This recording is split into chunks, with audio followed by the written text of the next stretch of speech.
Mula-mula tekan CapCut, New Project, pilihlah foto atau video yang korang nak edit. Bila pilih foto, kemudian bila akan tambah teks, bila nak type Hi Beauty. Okey, dah siap? Korang center lah bersama mana tulisan yang korang nak. Dah siap? Korang tekan pensil yang kecil tu, kemudian cari animation. Okey, korang pergi sebelah kanan hujung sekali, tekan type 1. Okey, untuk type ni korang boleh tentukan masa dia lah, berapa lama korang nak menaip.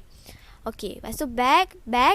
Okey, tekan audio, cari effect, pergi sebelah kanan hujung, cari mechanical, tekan keyboard tu.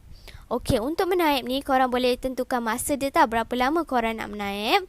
Okey, sekarang kita tengok hasil dia. Hi Beauty, kan dah siap? Selamat mencuba.